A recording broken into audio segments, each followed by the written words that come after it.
my grandfather put the foundation in, and there was nothing about my dad that said, I'm just going to, let this thing cruise and make this a lifestyle business.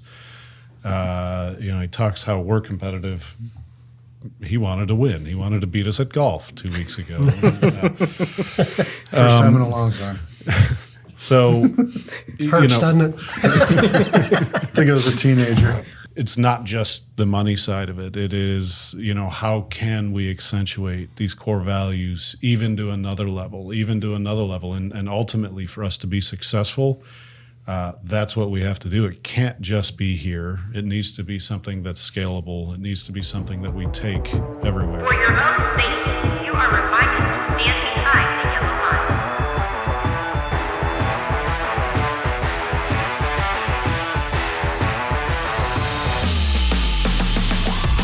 Welcome to Safety Factor. We're continuing our discussion with Mazzella Company history as we celebrate the 70th year in business. Today, talking to Matt and Adam, presidents, as well as CEO of Mazzella Companies, Tony Mazzella, on some recent history as well as the outlook. Gentlemen, thank you for joining. Thank you for having us. Appreciate it.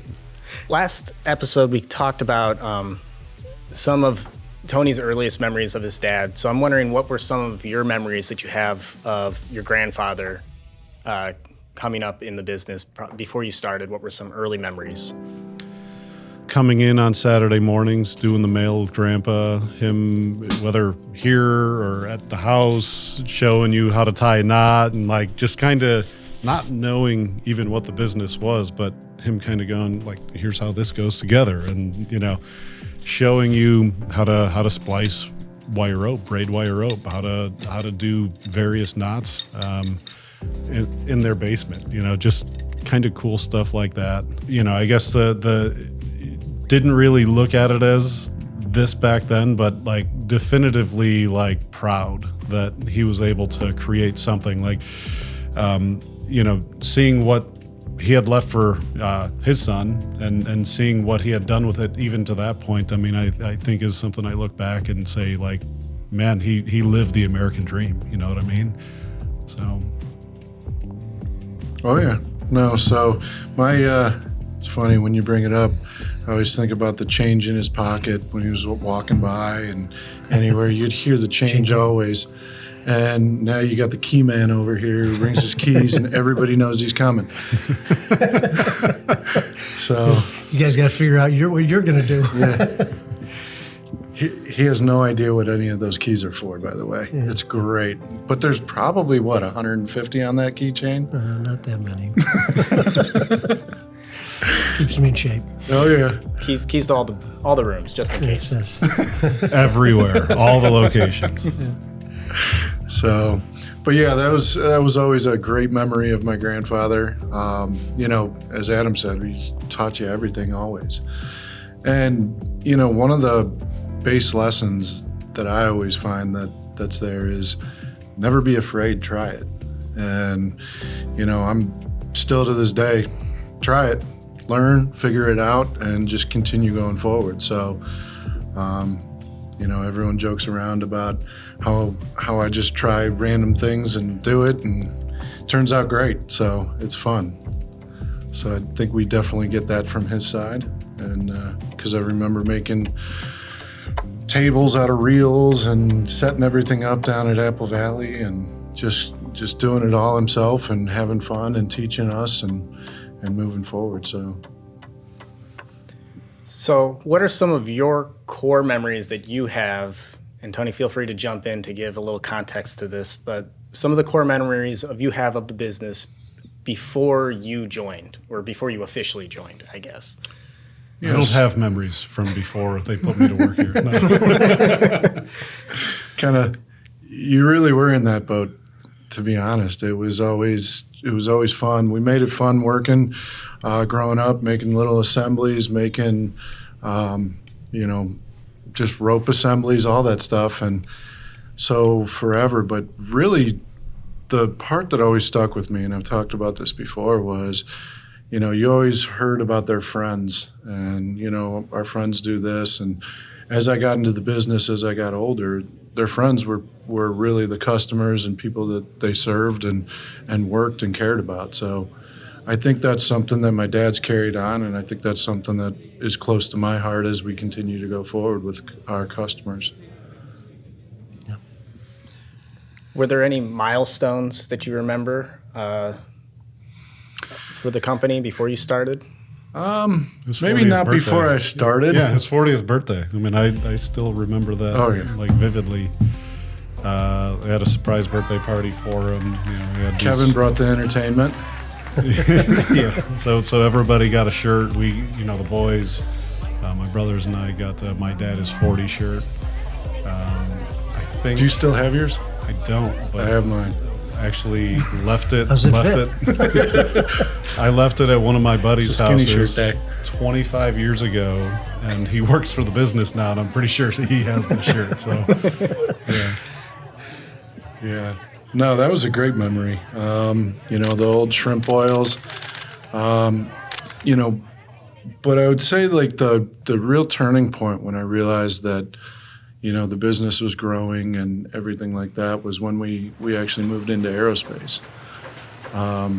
It was the cranes were going up. We were starting to build cranes at that point.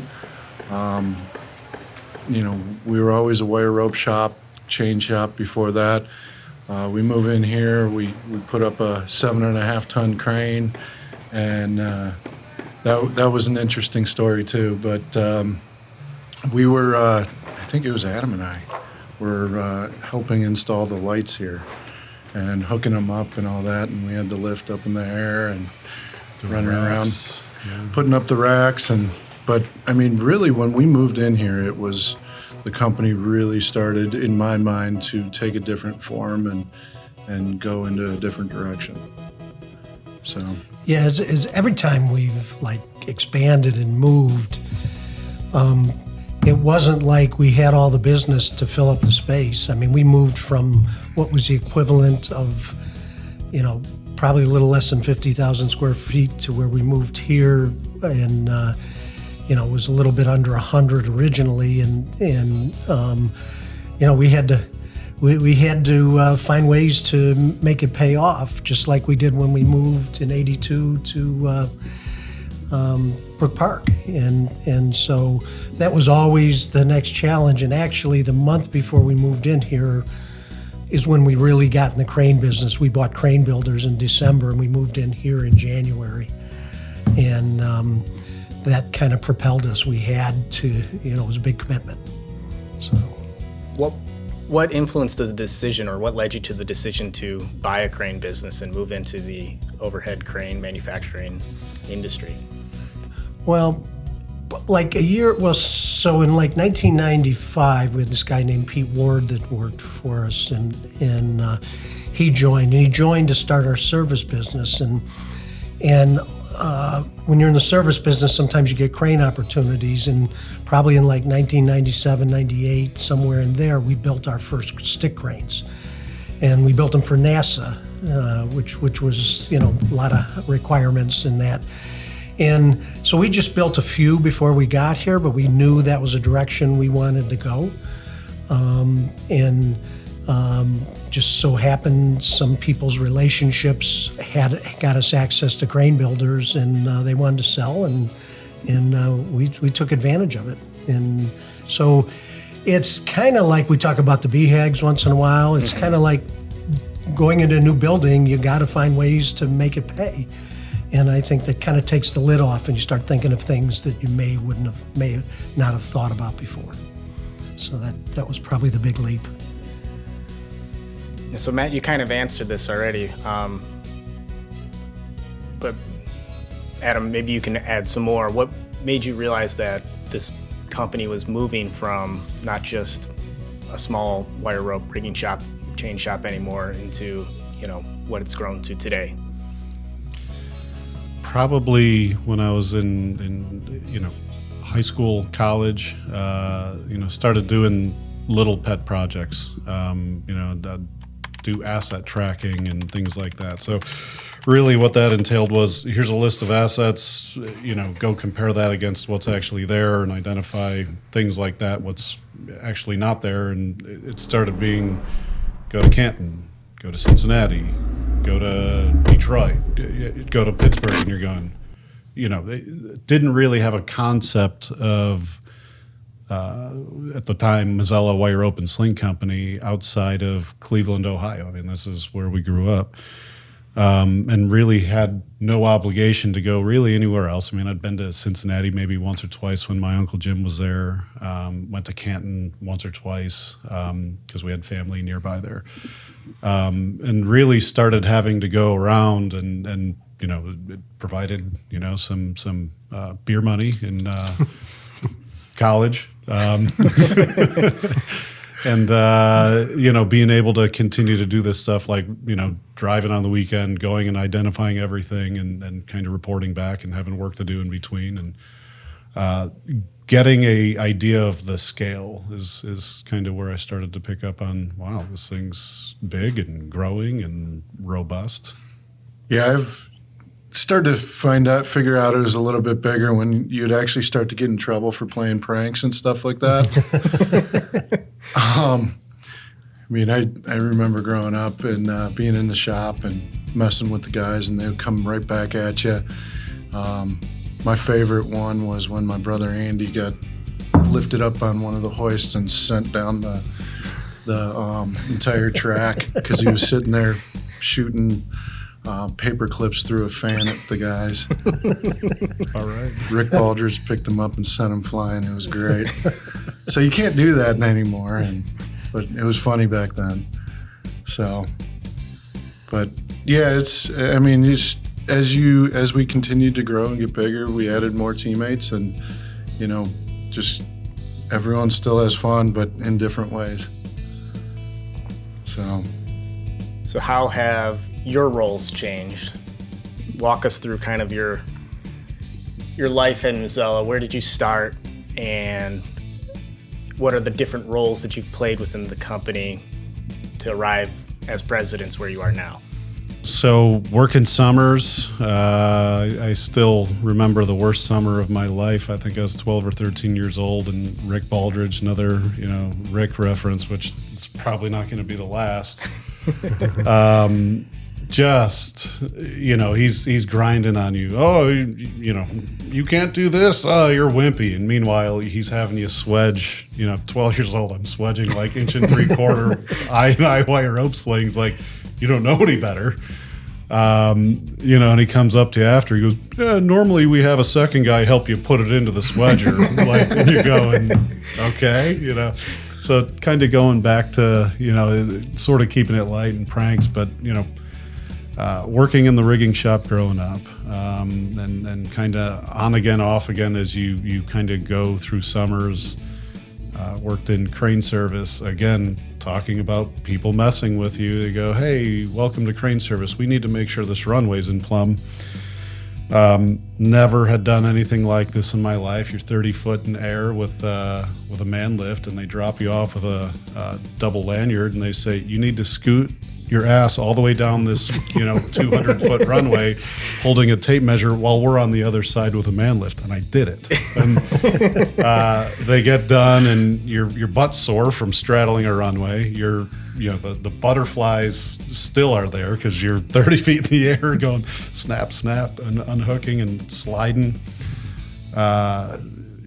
So there was that. There's a lot of stuff that you probably can't talk about that was fun and interesting and new, but at least they gave you a harness, right? So post college, came back and was doing project management stuff. There was a need in the wire rope department, so became temporary department lead there in the rigging department here in Cleveland.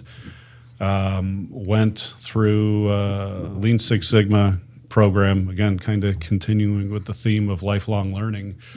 I was operations. I knew nothing other than that, and I think about a year or two into it, my dad had me take aptitude test. It said, you should be in sales. So all the while running projects, lean projects. I did some projects for this company called Sheffield Metals, and struck up a relationship with Mike Blake. And all the while I'm thinking, I got to get in sales. And the opportunity came up because Sheffield was expanding. Again, expanding somewhere, going with the theme of you got to fill it up. And so just looked at it as an opportunity. And so moved to Denver, jumped from the lifting business, not knowing, is this going to work out? Is this going to be a 1-year gig? And am I going to run back? Or am I going to go to Colorado and go be a ski bum? That was probably my biggest ambition at life. My biggest worry. At that point in time. And, life happened around me. I think I was out there maybe 6 or 8 weeks and found out I was going to be a dad. Probably went through my biggest individual growth phase, like legit 24, 25, you're just trying to form your front brain, and a lot of major life things happening, and you grow up. You have kids, you kind of have to grow up, right? So went from inside sales to outside sales to general manager, just growing, building relationships, and to VP of sales over Sheffield, to working through the New-Tech deal and landing New-Tech. So New-Tech was a vendor of ours for 4 or 5 years before we bought them. We had a great relationship with them. So things like that, and then moving back here in 2016, VP of sales at Sheffield. Did that, became vice president, I don't know, a few years later, and then just kind of keep growing, sort of like need-based, where you run at it, wear your 10 different hats, and figure it out. It's seldom going to be pretty, but you figure it out. Matt, how about you? What was the question again? No. Where'd you start, No, I'm and kidding. then how'd you grow? No, I started coming in with my grandpa on weekends and, learned to make slings, summers, just all through grade school, high school, and then started full-time in 2001 after the crane business came over, and wanted to learn that. So I started as a laborer on the floor and learned to weld really quick, and because that's how I got a raise, was get a new job, and I think I got an extra 5 cents an hour, and just kept going and learning more and more, and within a couple of years was building cranes, and then headed out on the crane service side. So similar to Adam, you just jumped in and did what you did, and people, we had a lot of great teachers along the way.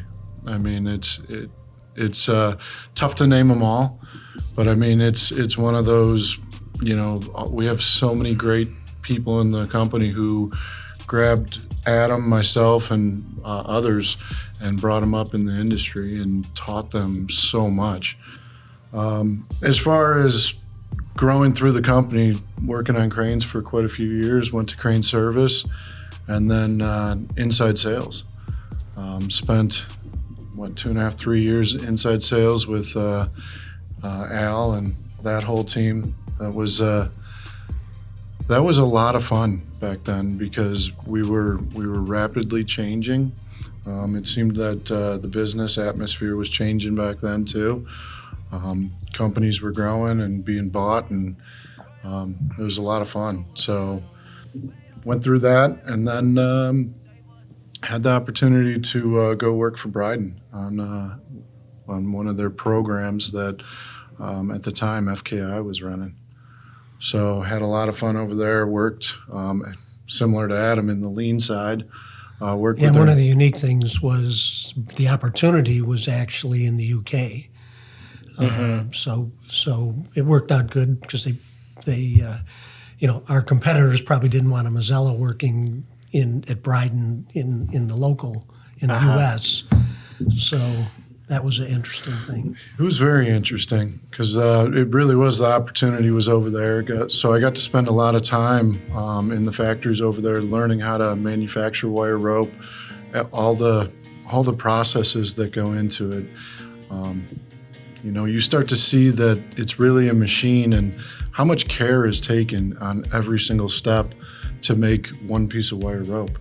And so I got to go through the whole process because they had the wire mill, they had a ropery, and they actually had fabrication facilities also. So got to see a lot of the differences because I knew how to fabricate wire rope growing up, and to see the differences that they take versus us. And it's a very interesting thing because there are subtle differences in each piece, but got to spend a lot of time over there, and then couldn't get a visa to Germany, and it was just one of those things. Last minute, tried working at their factory in Germany, and had the opportunity to come back and work in Tulsa at Crosby at McKissick. So got to learn all the processes on that side, and also work in their lab.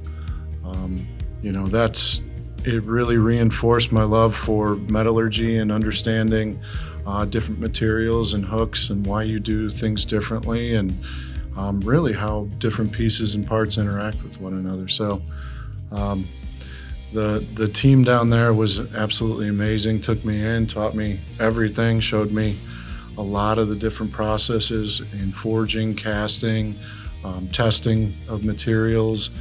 And so it really just continued to let me grow and look at it differently. So after Crosby, I was there for a year, and had the opportunity to come back and work in sales.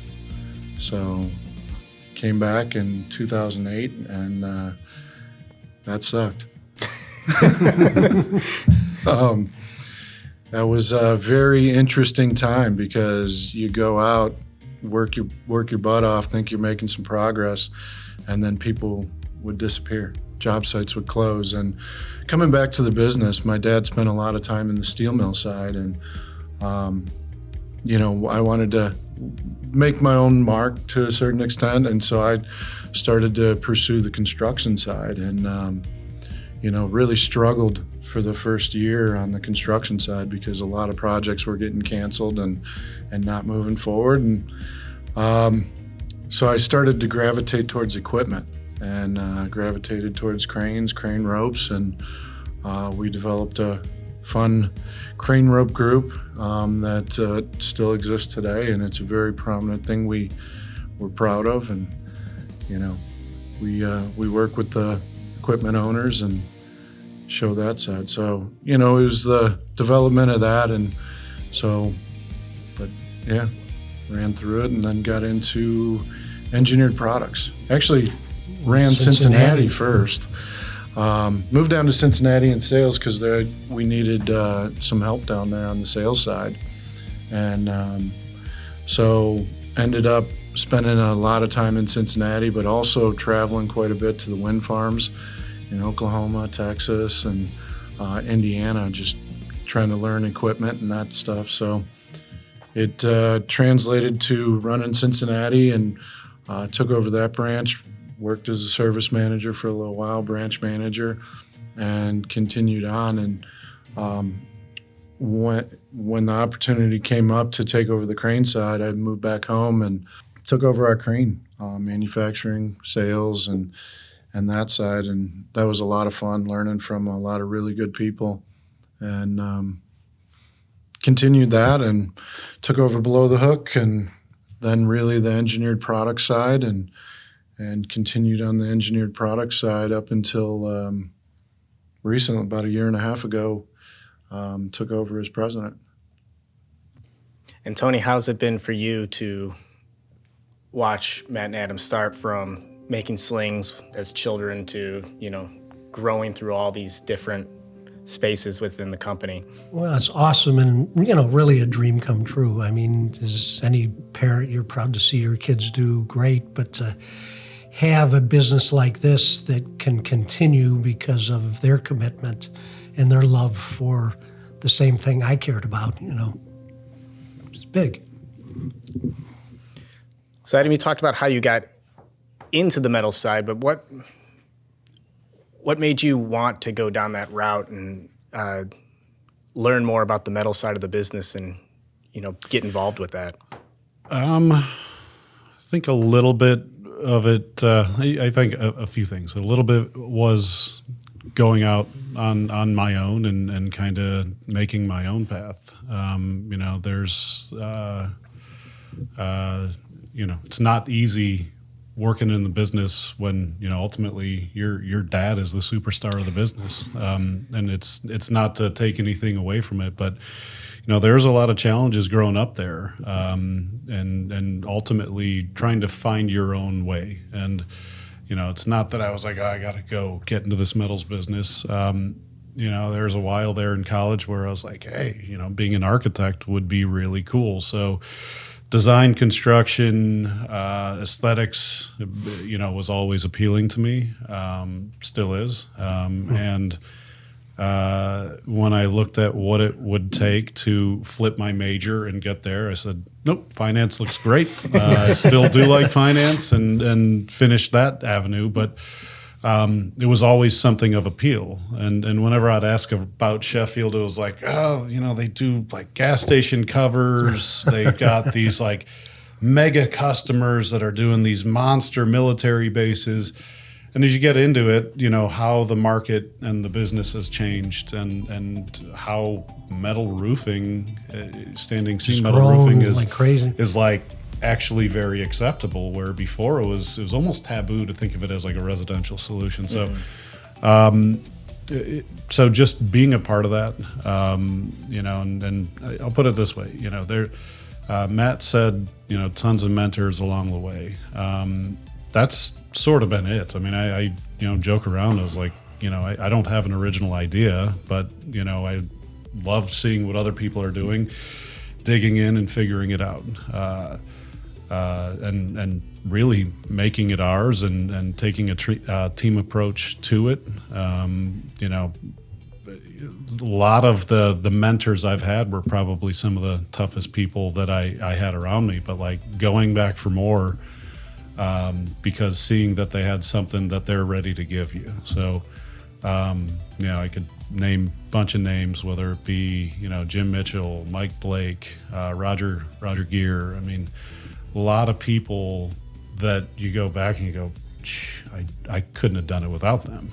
But at the same token, this goes for me or anybody in the business, taking that and pursuing it, taking that and identifying it as an opportunity. That's part of that lifelong learning path as well. It's not just book smart, but it's opportunity smart. And I've had a lot of opportunities, and I'm just really blessed. I haven't gone out. I didn't leave the lifting business and say I'm going to go out and do this, that, or the other. It was just a real wonderful opportunity presented itself. Struck a chord. Loved Colorado. Get a level of independence. Go kind of to do my own thing to some degree, and had some really great mentors along the way, including my dad. So, how was the decision made to go? So, people might not know Mazzella. If they know us as a lifting company, they might not know that Mazzella Companies is also a metals company. How was the decision made to get into the metals business, to buy Sheffield Metals, to buy New Tech Machinery? Well, certainly it was an opportunistic thing. I knew the guy from my CEO group, and he wanted to get out of the business.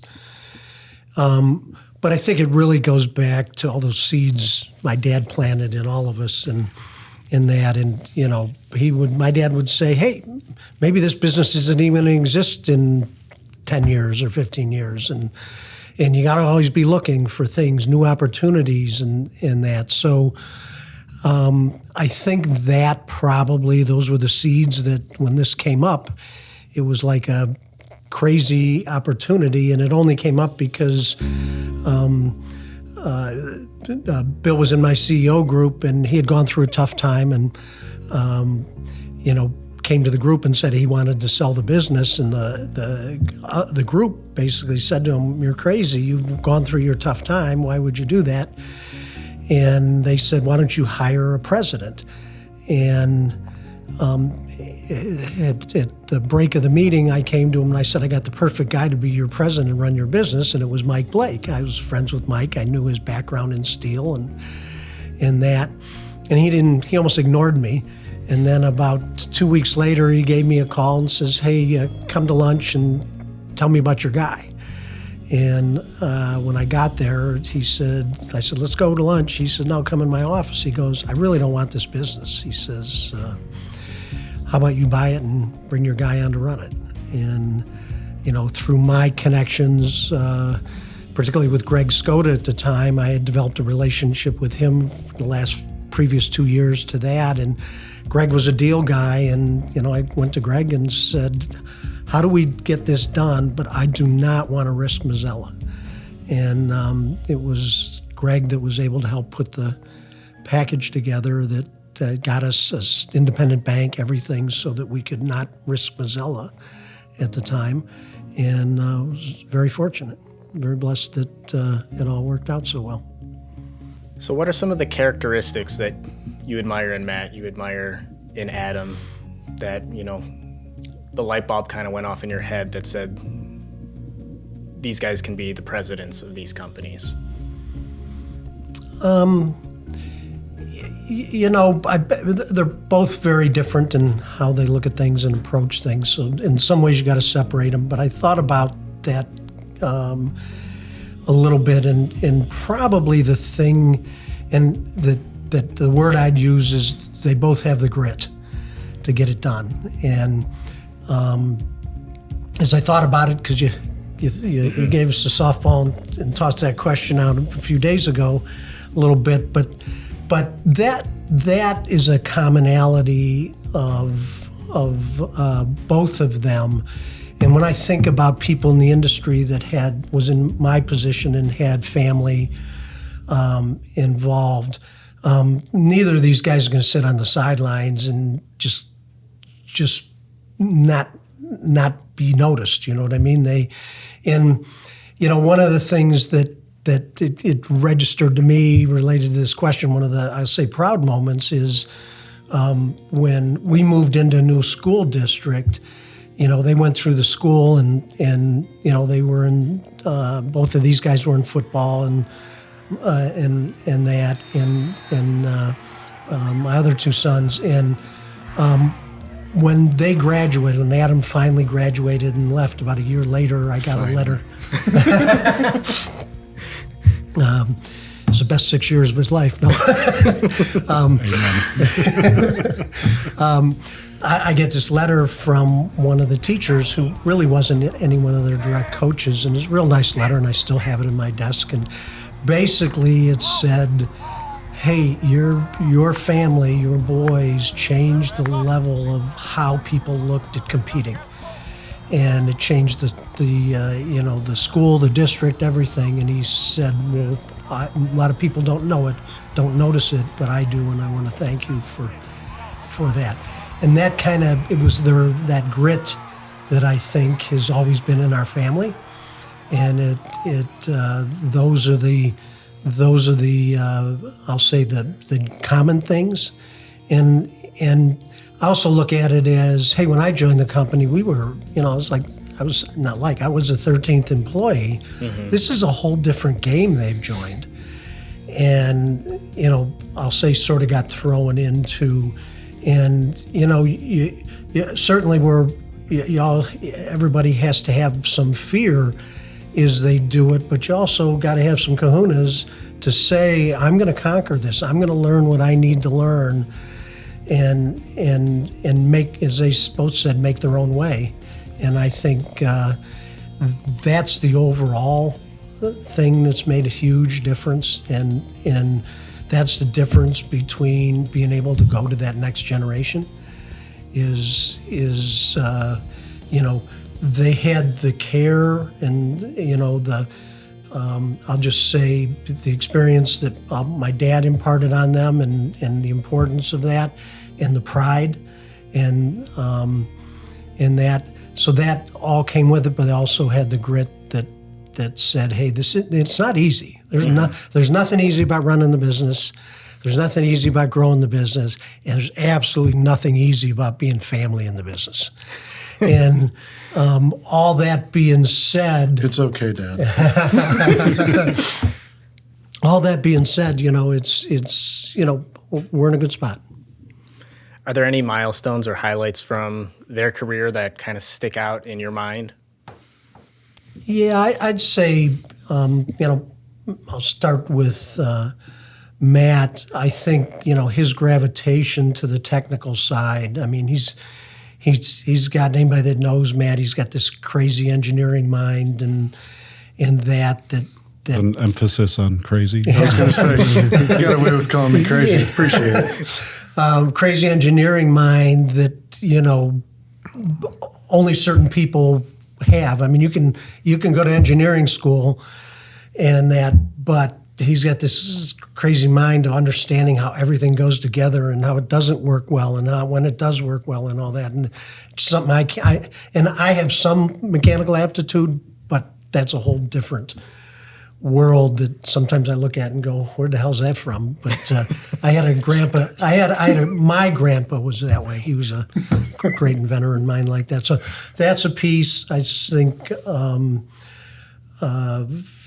what he has gravitated to when he talks about the going to Bryden, going to Crosby, and that. So that's some of the things that are important, and as we've put ourselves, and I think Adam, some of the milestones there, his willingness to go to Denver. I mean, we were a close family, and I think the idea of going to Denver and kind of, as he said, making his own way. And then probably a bigger challenge was when I said, hey, I need you back here. I think that was a big challenge. I mean, it wasn't like, hey, yeah, I'm running back. It took a lot of energy and thought, and I'd say he probably didn't even like it at the time. But it was somewhat of a sacrifice. Certainly, a piece of it was a sacrifice to come back in Cleveland. But that's what the business needed, and that's where the next step was. So. Those are things. I think the other thing that I'd say that just fits. The one great thing is that all three of us have great support system with our wives, and I think that is a real key to a success and to be able to play at the level we play with. They may not be in the business, but they are part of the business because they allow us to do what we need to do, which isn't just everyday stuff. It really isn't. Yeah. So I asked Tony this during the last podcast, and I'm wondering if you guys have your own opinions. So how do you see your grandfather's footprint on this business 70 years later? And then also, how do you see your dad's footprint on this business from his lifetime of running it? So I think my grandfather's footprint is really how we treat each other. That to me is what carries through, and really I think is the baseline of how we're successful is, having people who are lifelong learners, who are humble, hungry, and smart. That's really the baseline of what he has brought. My dad has emphasized that, but also, you look at what my dad's done with it is started to bring the lifting business together, not just, wire rope shops or a crane service or crane manufacturing. You see all those start to come together, and it's how all the pieces fit that's the success and the excitement, and then also bringing in the metal side and having the foresight to really keep them apart and let them grow independently and charge forward. So I mean, the excitement behind what we're doing and putting both of us in place, it's fun. It's a challenge, and he brought up how competitive. We're extremely competitive, and that, and it's fun. I mean, to me, it's a lot of fun doing what we do. And did they tell you I beat them both in golf a couple weeks ago? He'll never forget it. Like 6 years you didn't beat me though, right? you know, I sort of look at it like a springboard. I mean, you know, there's the fundamental things that my grandfather brought to the business that, you know, are core values. You know, while he may not have said, hey, it's humble, hungry, smart, lifelong learning, for, I think, my dad to identify these things, to me, like the thing that comes to mind is like, it's like a springboard. So, you know, my grandfather put the foundation in, and there was nothing about my dad that said, hey, I'm just going to, you know, let this thing cruise and make this a lifestyle business. You know, he talks how we're competitive. He wanted to win. He wanted to beat us at golf 2 weeks ago. First time in a long time. So, Hurts, doesn't it? I think I was a teenager.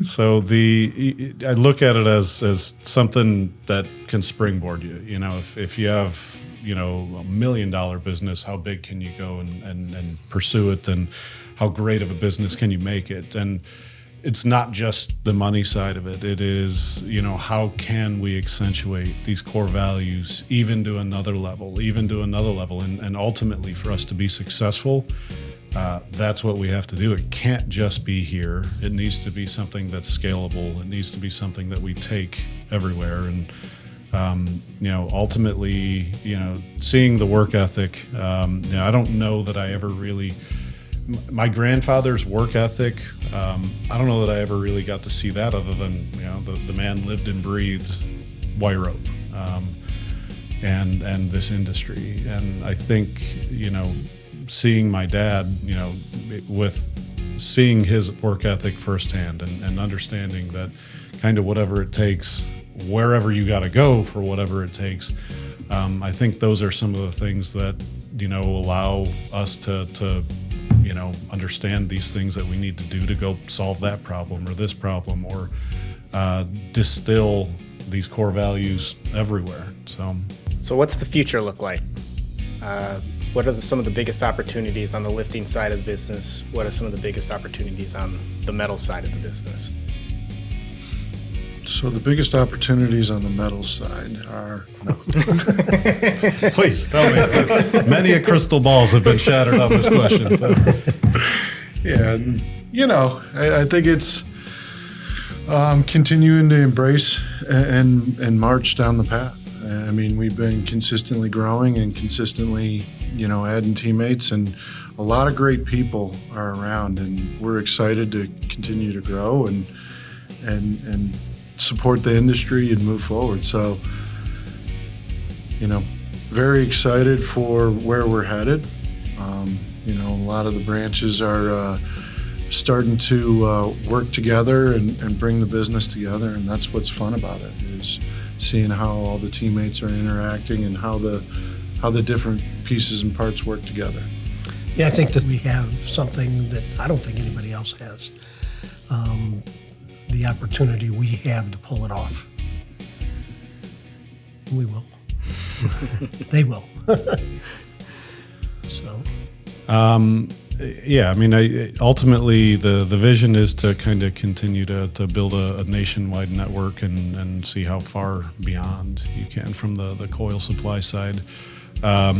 There's other things that I think tuck in nicely, other industries that tuck in nicely that we can service from there, and trying to parlay these opportunities between the machinery side of the business and the supply side of the business. So we're confident that there's other industries, other opportunities out there that, you know, kind of, you have the stapler being the machine and the staples being the supply side. So we've got a lot of, you know, things in mind, a lot of things that we're trying to develop, and it's really about not getting too far out of your skis. You know, I think just learning opportunity the last 3 years, being over New Tech, you know, stepped into that with a laundry list, you know, 20 pages long of, we're going to do this and I want to do that and you want to do this, and you get into the business and you go, wow, the business needs this and the business needs that, and